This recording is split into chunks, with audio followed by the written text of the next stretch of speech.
Man quotidien d'aujourd'hui, jeudi 31 août 2023, considérons le thème, le mot de la fin. Le mot de la fin, ou bien la dernière parole. Test, Apocalypse chapitre 22, à partir du verset 16 jusqu'au verset 21. Prions.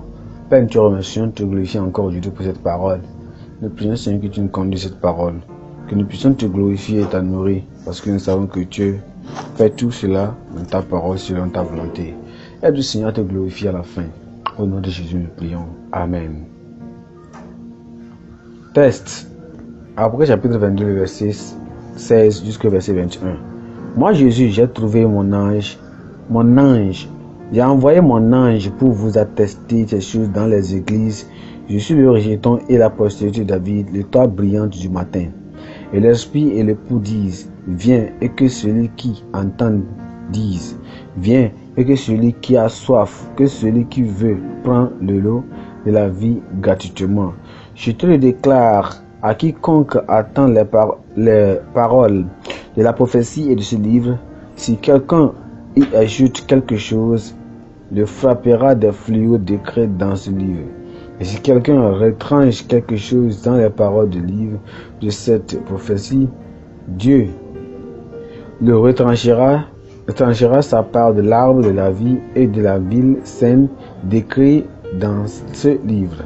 Celui qui atteste ces choses dit, oui, je viens bientôt. Amen. Viens, Seigneur Jésus, que la grâce du Seigneur Jésus soit avec vous tous. Gloire à Dieu. Gloire à Dieu. Notre verset clé, c'est le verset 18 et 19.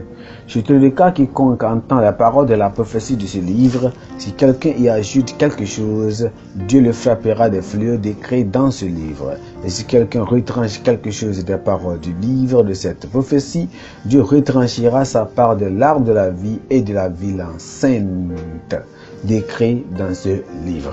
Gloire à Dieu.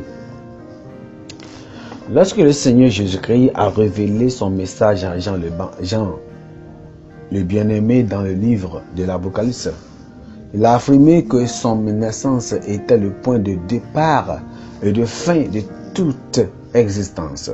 Au moment où il a terminé sa lutte aux 7 congrégations, ou bien sa lettre aux 7 congrégations chrétiennes d'Asie, dans le dernier chapitre du livre, nous le voyons rester fidèle à sa déclaration. Il a dit l'alpha et oméga, le premier et le dernier, qui montre bien que sa parole conserve son infaillibilité et son immutabilité. Le Seigneur a vraiment averti que parce qu'il est qu'il était le matin, bien qu'il est le même hier, aujourd'hui et éternellement. Toutes les prophéties qu'il a confiées à Jean pour qu'il les transmette aux églises doivent également rester dans le même état divin d'immutabilité.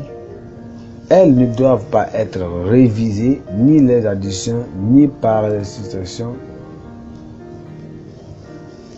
Il dit que c'est des conséquences aussi dévastatrices que le fit d'entrer au ciel et l'arrivée des fléaux seront la sanction d'un manquement à ces recommandations. La perte de la paix mondiale avec les souffrances indicibles que connaît l'humanité est le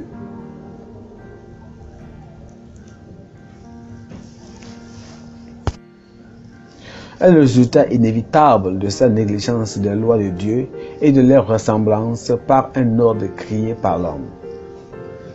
Par exemple, l'institution originaire du mariage par Dieu a subi plusieurs mutations pour adapter à la polygamie, à l'homosexualité, à la bestialité, au mariage gay et même aux autres horribles aberrations. La négation des repères bibliques bafoués, ou bien qui bafouent les normes immuables du Seigneur et qu'il ne peut assurer bien s'en suivre rien d'autre que la misère comme l'a averti Jean, ou bien averti notre Seigneur Jésus-Christ. Lui qui aime, ou bien lui qui affirme qu'il est le plus facile que le ciel et la terre passent plutôt que sa parole reste inaccomplie. Le Seigneur veut que nous retournions à la réunion, à la religion originelle, celle qui a apporté la joie au salut, ou bien la joie du salut à l'homme. Amen. Pensée du jour. Ne jouons pas avec les anciens repères bibliques. Ne jouons pas avec les anciens repères bibliques. La Bible en un nom. Esther, chapitre 6, jusqu'au chapitre 10. Esther, chapitre 6, jusqu'au chapitre 10. Prions. Père, nous te disons, nous te remercions, nous te glorifions aujourd'hui pour cette parole. Nous te louons, Seigneur, pour d'avoir donné la parole. Merci parce que nous possédons la parole, la Bible. Nous demandons, Seigneur, de renforcer notre foi en la totalité de la parole que nous écoutons et lisons aujourd'hui, chaque moment au nom de Jésus. Nous demandons que la grâce d'être des croyants, à part entière, de mettre en pratique toute la parole que nous entendons. Nous demandons que, Seigneur Dieu, de nous montrer l'exemple et nous mobiliser contre tous les enseignements qui est erroné dans peut-être, Seigneur, erroné contre ta parole. Seigneur, merci car nous savons que tu nous as exaucés.